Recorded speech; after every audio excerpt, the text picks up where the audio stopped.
Hello guys, how are you today? I hope I find you well. In today's lesson, I want us to revise the question that I gave you some time last week.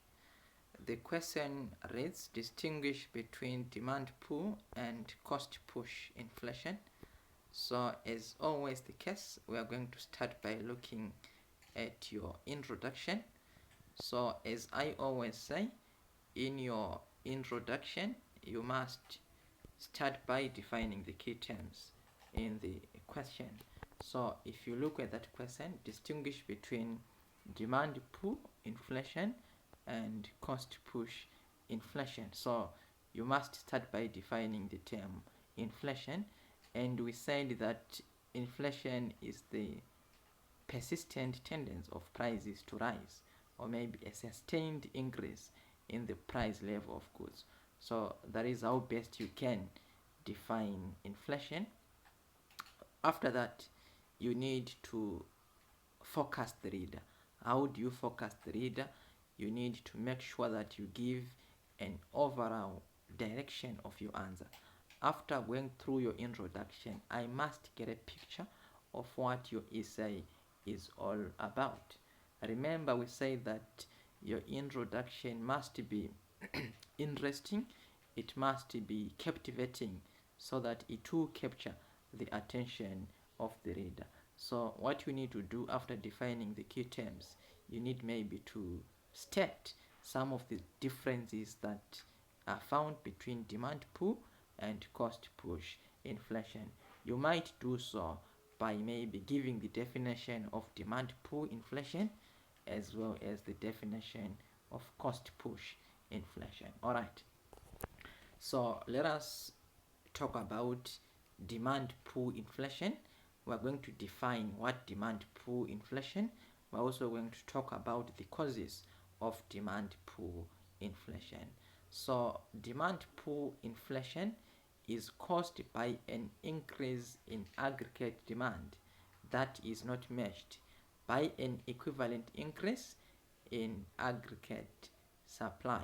So you should just note that on demand pull inflation, as an economy or maybe as a country, we are experiencing an increase in aggregate demand, but at the same time, we are not experiencing a corresponding increase in supply. So what it means is that we are going to end up having shortages of a certain commodity. We are having an increase in the total demand for goods and services, but on the supply side, there hasn't been really an increase in the number of goods that suppliers are willing to put on the market. So the demand for goods will increase, but on the supply side, supply for goods is not going to increase. So what it means is that we are going to have shortages of a certain product, or maybe we are going to have shortages of goods in the market. And we all know what happens when we have a shortage of a certain product. Prices will go up. We all know that most of the firms that we have, they are profit maximizing entities. They are after profit. So if as a firm you realize that there is a shortage of this product in the market, you realize that there is too much demand for this product in the market as compared to the supply of that product, then the noble thing for you to do is to increase the price of that product so that you can fetch high profits.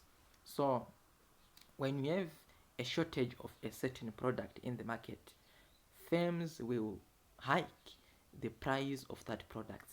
Hence, prices will actually go up. So that is it on demand pull inflation. It is caused by an increase in aggregate demand. People or maybe consumers, they are willing to buy goods, but the good that they want is actually in short supply. The goods that they want are not really available on the market. So firms will just hike the prices of that commodity that the customers want to buy. So demand pull inflation might be caused actually by too much money chasing too few goods. As I have already said, we are experiencing an increase in demand.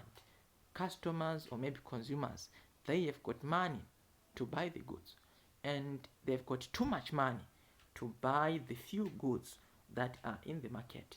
People have got enough disposable income to spend, but the goods that they want to buy are not really available in the market.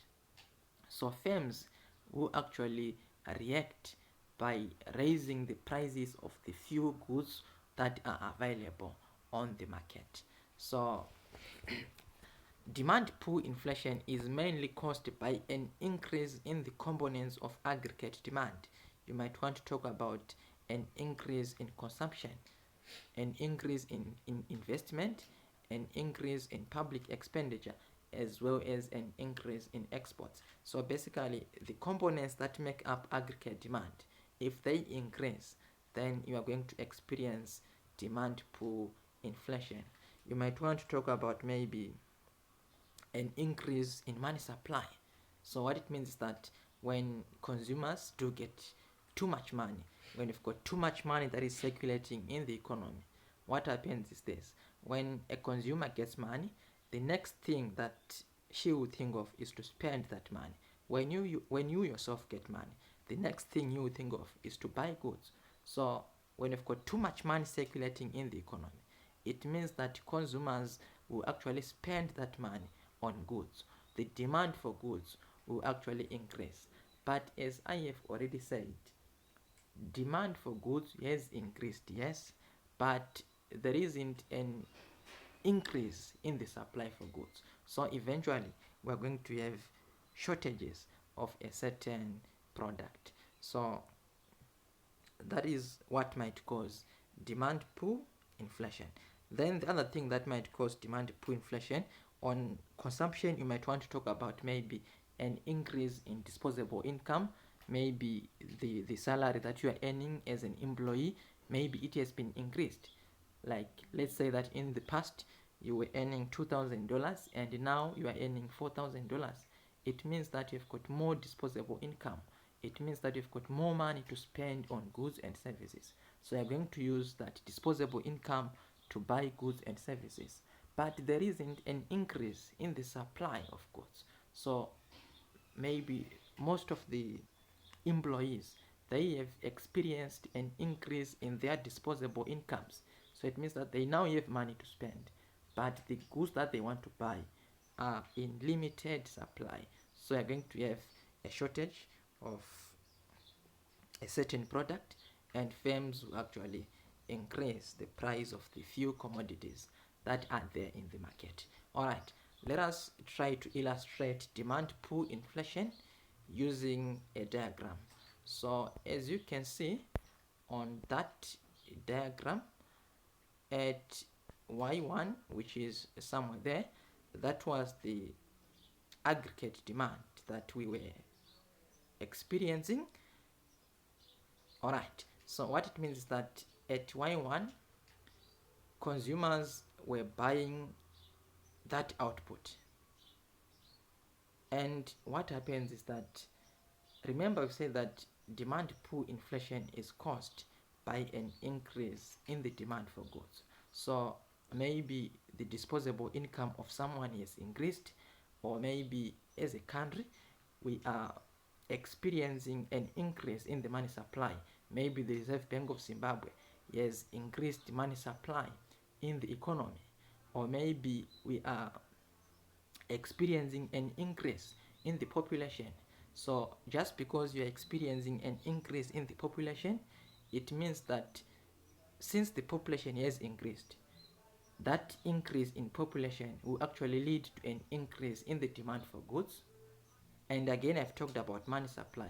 Just because there is now too much money circulating in the economy, the thing that you might think of after getting money is to buy goods. So with that increase in money supply, with the increase in money that maybe you have as a customer, you will think of buying goods. So what is going to happen is that demand is actually going to move. It is going to move to the right. So at first, we were buying our output at Y1. At first, the amount of goods that we are buying as consumers is at Y1. But now, because of the increase in population, now because of the increase in money supply, now because of the increase in disposable income, demand for goods has actually increased. So it means that our aggregate demand, our total demand is going to move, and it is going to move to the right. So the total demand for goods is actually going to shift. It will shift to the right. Hence, the number of goods that we are buying as customers is going to shift from Y1 to Y2. So instead of buying Y1 as customers, or maybe as consumers, we'll start to buy our output at Y2. So as you can see on that diagram, demand has increased from AD1 to AD2. We have experienced an increase in aggregate demand from AD1 to AD2. But you might want to note that on the supply side, supply has not really changed. So it means that our equilibrium point is going to change from Y1 to Y2. And look at what is happening at the price. The equilibrium point will shift from P, or maybe the equilibrium price will shift from P1 and it will move upwards to P2. Why has the price gone upwards from P1 to P2? It is because demand has moved, and it has moved to the right, yet supply hasn't changed. So an increase in aggregate demand that is not matched by a corresponding increase in supply is going to pull prices upwards from P1 to P2. Okay, so this is what causes demand pull inflation. It is caused by an increase in aggregate demand, and that increase in aggregate demand is not matched by a corresponding increase in supply. So prices will actually be pulled up. Or maybe you might want to say that maybe because demand is increased from AD1 to AD2, there is now too much demand for a certain product, and supply hasn't really changed. So it means that demand is now greater than supply. What it means that we are now having shortages of a certain product in the market. So it means that firms will actually increase the prices of maybe the goods that are most wanted by the customers. Okay, so the noble thing that you need to do is to increase the price, because the product that you are selling is in greater demand. Most of the customers want to buy that product, but the product is in short supply. So to maximize profits, you need to pull the prices upwards. You need to hike the prices. That is why the price will move from P1 to P2. So that is how demand pull inflation takes place. Okay, now let us talk about the other type of inflation, which is cost push inflation. So cost push inflation is caused by an increase in the cost of production. And what normally happens is that when firms experience an increase in the cost of production, they will pass on this disadvantage to the customers in terms of higher prices. So when you experience a rise in the cost of production, firms will just pass on that cost in terms of higher prices. So what you need to know on cost push inflation is that it is caused by an increase in the price of factors of production. On the price of factors of production, you might want to talk about the price of land, the price of labor, the price of capital. Basically, factors of production, these are the resources that you need for you to produce goods and services.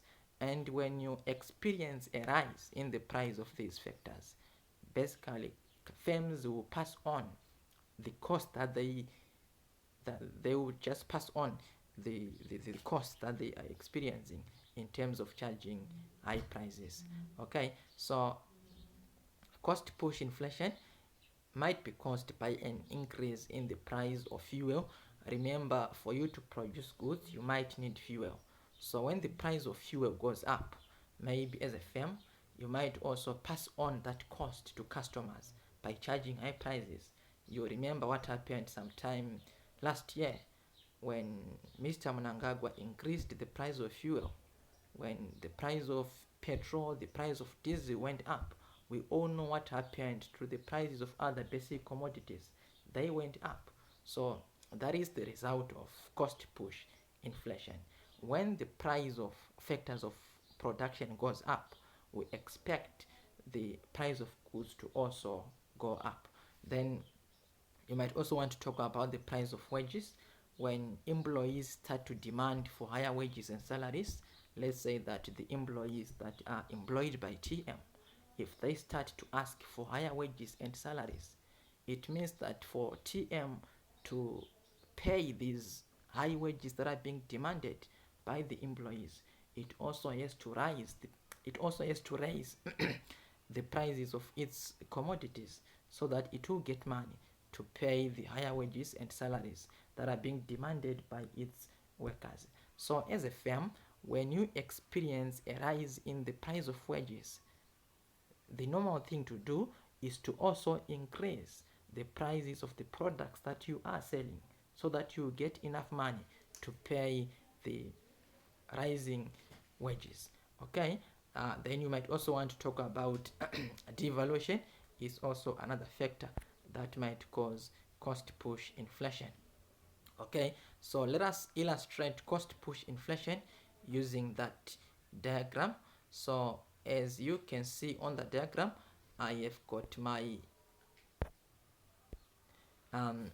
original supply curve, which is AS1, and remember we've said that cost push inflation is caused by an increase in the cost of production. So when a firm experiences a rise in the cost of its production, it is going to increase the prices of its products. So the price will actually move from P there to P2 just because the cost of production has gone up. As a firm, for you to continue maximizing profits, you need to increase the price of the products that you are selling.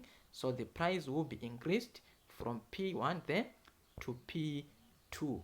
Okay, so if you increase the price from P1 to P2, it also means that you are also going to cut the production.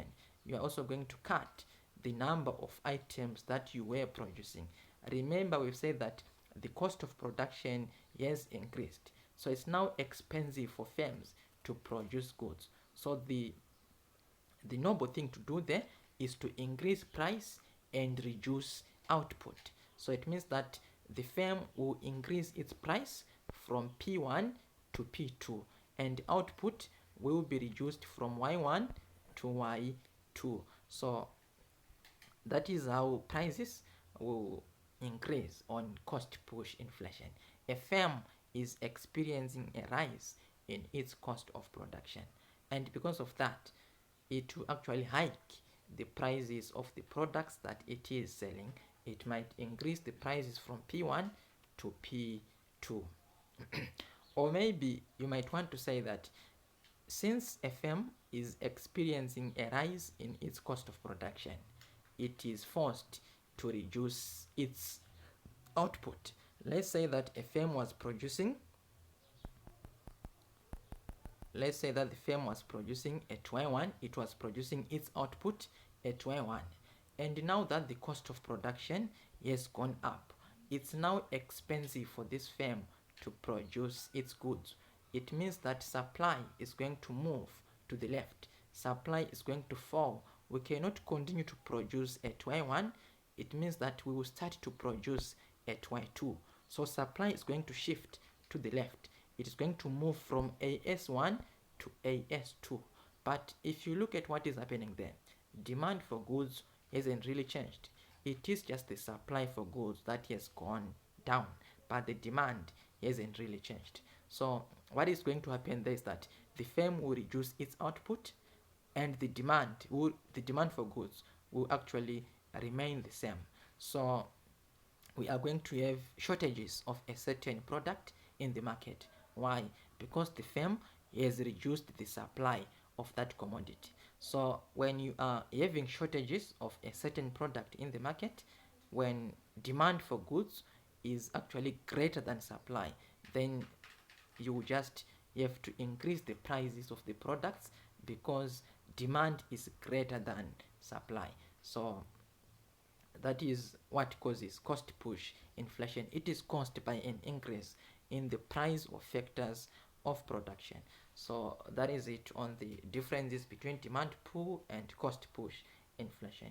After explaining the different causes of demand pull inflation as well as the different causes of cost push inflation, make sure that you substantiate your answer by using diagrams. Thank you very much for listening. You have a great day.